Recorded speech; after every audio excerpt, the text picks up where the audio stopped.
All right, so we're diving into Chimera Zone today, and specifically that whole game that never was thing. Oh, yeah, that's a deep one for sure. Yeah, a lot of fans have been asking us to break it down, because Yeah. it's super layered and cryptic, Right, and we've actually got our hands on some of the actual notes. straight from the source. Yeah, Yeah, so we're going to use those to like kind of unpack some of the hidden stuff for the real hardcore fans. exactly. So if you're not familiar with Chimera Zone or the game that never was, you might want to check out some of our other deep dives first. But if you're already deep in the lore, And Bahala. yeah, we're gonna tackle the significance of names in this story, the whole merging of reality and delusion. Oh, and the big one, Resurgo and his other self, Desperio. Yeah, the ultimate showdown. So starting with Resurgo, Right. Even his name is a clue. to rise again, Latin, right. Immediately you know it's about transformation, overcoming some serious stuff. And the notes, they tell us he's dealing with, a lot of mental illness, which is kind of where Desperio comes from. Yeah, it's like we're literally watching a split personality being born.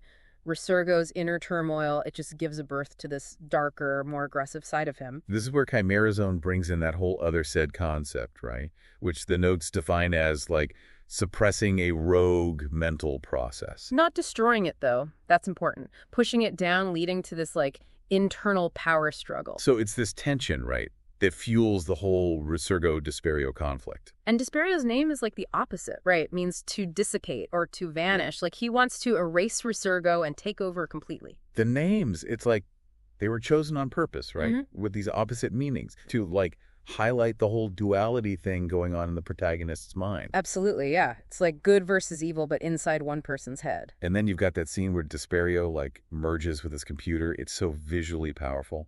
But the notes make it clear it's not literal. It's a metaphor for Desperio detaching from reality, Finding solace and control in that digital world, believing he can reshape everything to how he wants it. I don't know. It makes me think about how much we all kind of retreat online these days, Huh? to escape real life problems. Technology is an escape hatch, but it can mess with your perception of reality too. That's insightful. It does seem like Chimera Zone is exploring the dark side of tech, especially when it replaces genuine human connection, or when we use it to run from our inner demons. Which brings us to Chapter 1, The Descent into Madness.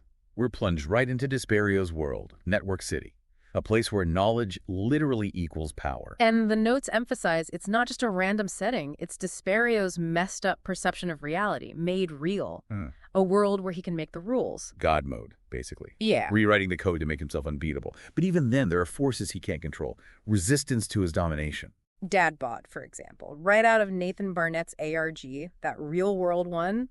The note suggests he's an intrusion into Desperio's little mental kingdom. A glitch in the matrix.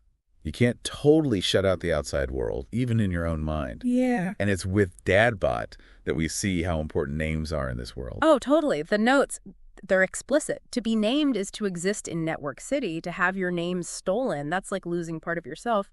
And Desperio, obsessed with control, so he wants to control names too. It's like those old myths, right? Mm-hmm. Where knowing someone's true name gives you power over them. Chimera Zone's tapping into this primal fear that our identities are fragile things. And then there's Kevin the Rapper, another real-world figure brought in. He represents that creative spark, that self-expression that Desperio desperately wants to control. Yeah, but he can't, right? He absorbs Kevin's speed, his agility, but he can't actually beat him. True creativity, you can't fake that. The notes are spot on there.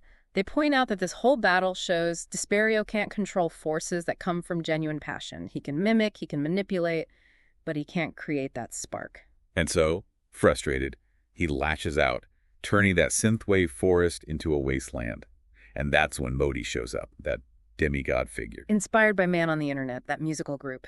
And according to the notes, Modi is all about balance and order, trying to keep the world from falling apart. So his alliance with Desperio, it's all an act. He's playing the long game, realizing that a head-on fight would be a disaster. He's trying to guide Desperio's power, make it less destructive, but Desperio is just too hungry for control. And then, boom, Desperio gets the Quantum Fist and he punches the world, twisting it into this crazy maze. Wait, the Quantum Fist, that's huge. We got to talk about that. The notes mentioned it's another thing from Nathan Barnett's ARG, Dadbot. Yeah. And it represents Desperio wanting to manipulate reality itself. Exactly. It's not just a weapon. It's about Desperio thinking he can control everything just by, like, willing it. And then he punches the world, literally reshaping it. He's trapped, right, like in this feedback loop. His warped thoughts change the world, and that just feeds back into his delusions. And as the world twists into this maze, only those who embody Desperio's own repressed feelings can survive. Deep, man. Like our own negativity and fear can warp our perceptions and trap us. It is bleak, but it sets the stage for the resistance that rises up against Desperio. So yeah, even in this messed up maze world Desperio's made, there are still people fighting back. Like Ukral, he leads the charge against Desperio. Ukro, yeah, with his chainsaw magic, right? It's Yeah. like he's this symbol of creativity and defiance, like, you can't silence us. The notes, they say that Chainsaw is about cutting through the illusions, exposing the truth, you know? Pretty powerful, especially when Desperio's warped reality so much. Oh, and then there's Lil Darky. He jumps in the fight, too. Another real-life rapper brought into this whole thing. And the notes, they describe Lil Darky as a force that, like, tests weak minds, a cosmic filter almost. So Desperio's not just battling individuals in his head, right? It's like he's fighting against reality itself, trying to control something that's always changing, always pushing back. Exactly. It's a losing battle. But Desperio, he's stubborn, wants to hold on to that power. But eventually, well, he gets taken down. By Kevin, no less. Seems like the end, right? But it's not. The root of the problem, that conflict inside the host, it's still there. And that's where we meet Patricia Taxon, scientist in New Egypt, studying all this recovered tech from a place called Carcosa. Carcosa, that's a name that sends shivers down my spine. Right. Fans who've been deep in the Chimera Zone lore know about Carcosa. The notes hint that's a huge part of the bigger picture. Ancient, mysterious, all about madness and cosmic horror. So even though we don't see Carcosa itself in the game that never was, it's connected, right? Like Chimera Zone is weaving this giant interconnected story. Oh yeah, for sure. And Patricia, she's working with GEK and RDC Tech, both from Carcosa. It's like science and magic all mixed up. Makes you question what's real. GEK, that's the gene editing kit, right? People can change their bodies, basically. Wild concept. Kind of creepy, too, if you ask me. The notes talk about the ethical problems with that, especially after everything Desperio did. Imagine being able to alter your body like that. Questions of identity, autonomy, could divide society even more. Humanity trying to rebuild, but now with the temptation to rewrite their own DNA. Yeah, recipe for disaster. And then you've got the different tribes popping up in New Egypt, each with their own ideas about how to live in this new world. The notes suggest those tribes show how fractured society has become, different beliefs, different values. Reality itself feels shaky. And then into all this steps Dis. Dis. Such a short, sharp name, almost like a broken piece of someone. The notes confirm it. Dis is basically Desperio, but his name's been cut off, lost his memories. But all that anger, that destructiveness, it's still there. That's the key, right? The name being severed. Desperio's reign of terror, it ended in his mind. But the negativity that fueled it, that's still in the host, like a virus. It's not just a resurrection. It's the host dealing with the fallout from all that chaos Desperio caused. Even if it was all in his head, it still left its mark. So Dis, he's driven by instinct, rage, gets this army of mutants together, unleashes chaos on New Egypt. It's like all that unresolved turmoil is exploding outward, and it brings Daythings to the scene, supreme commandress of those Carcosian knights. Another connection to Carcosa. Right. The notes, they paint Daythings as this warrior of order and balance, total opposite of Dis, their battle. It's that classic struggle between order and chaos, runs through all of Chimera Zone's work. And Patricia, she's intrigued by Dis, captures him to study him, wants to know how his powers work, what the link to Carcosa is. It's that scientific curiosity, right? The drive to understand, even if it's dangerous. But Dis, he's not easy to hold. Escapes, fueled by pure rage. It's like he's not even human anymore, just pure instinct and destruction. And this escape leads to his end, in a way. He's weak, he collapses in this cave, sees a vision of Dadbot guiding him to a world inside himself. Dies there, leaves a void. Dying in a world he created, like Desperio did before. It's like Chimera Zone is saying real change can't come from fighting external battles or like suppressing our dark side. Yeah. Got to go deeper, face the source of the problem. And the host body, still out there, still struggling with all those broken pieces of identity. It's not over yet.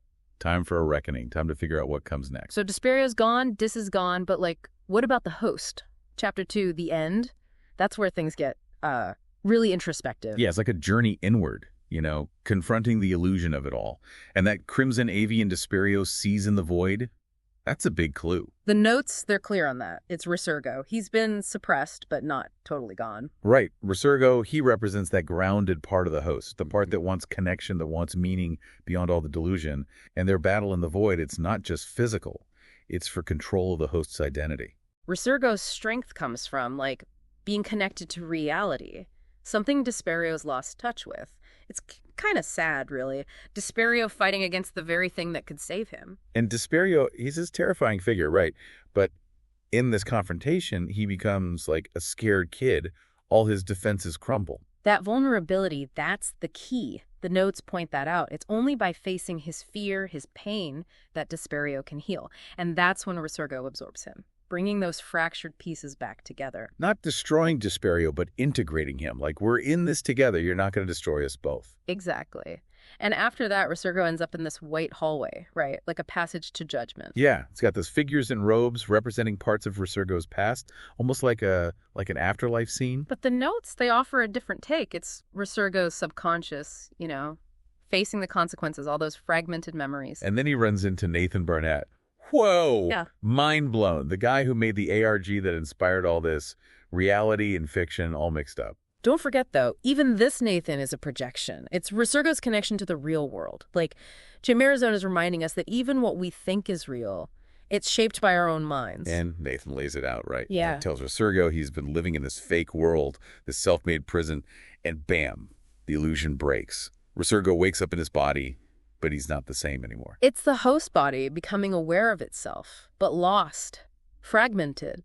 Like, imagine waking from a dream and not knowing who you are. It's heavy stuff.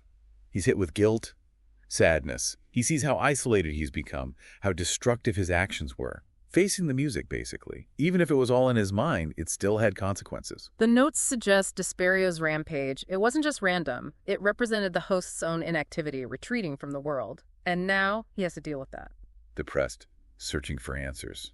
He turns to religion, finds these patterns in the scriptures, like he's close to understanding something big, but can't quite grasp it. That's order emerging from chaos, right? The notes highlight that. The host, he's starting to reconnect with reality, seeing those connections beyond his own little world, a step towards healing. And then boom, that memory, that stormy night, his friend Dan calling out his name, Shane. Everything clicks. He remembers. The cold, the pain, everything comes rushing back. Human connection. Powerful stuff. The notes describe Dan as this super devout Christian, full of kindness, a beacon of hope for Shane. And more memories flood in. Sean, this brave, selfless person, we don't know much about him, but it's clear Shane looks up to him. Those memories, they're like anchors, tying Shane back to reality, reminding him of what matters, who he is, beyond all the Resurgo and Desperio stuff. So we come to Chapter 3, The Choice. Shane's not lost anymore. He's ready to move forward, even if it's tough, taking control of his own story. A huge turning point. The notes are big on this. Shane stops thinking of himself just as a man. He becomes human, embraces all those different parts of himself, the light and the darkness. Acceptance, right? Not denying the darkness, but integrating it, becoming whole. And those final lines, Shane stops identifying as a man in this episode. Shane becomes a human. Shane wins. That's the core of it all. Defining himself on his own terms, beyond expectations, beyond those limiting beliefs. He's embraced who he is, flaws and all. And here's the kicker. The notes say Shane becomes Chimarazone, the creator of the whole story. It's like meta, man. Storytelling as self-discovery, as healing. Shane's journey through the game that never was, it was his own real-life journey, facing his demons, finding his voice, and using it all to create something powerful. Remember, it's called The Game That Never Was for a reason. It's symbolic, never literally happened. But it speaks to the power of our imaginations, how we use stories to explore these huge themes, identity, reality, what it means to be human. The game that never was, it's a mirror, right? Makes us think about our own Resurgos and Desperios, our own struggles, our own search for meaning. Even in the dark, there's always hope for growth, for change. So think about it. What illusions are you holding on to? What choices are you making that are holding you back from being your true self?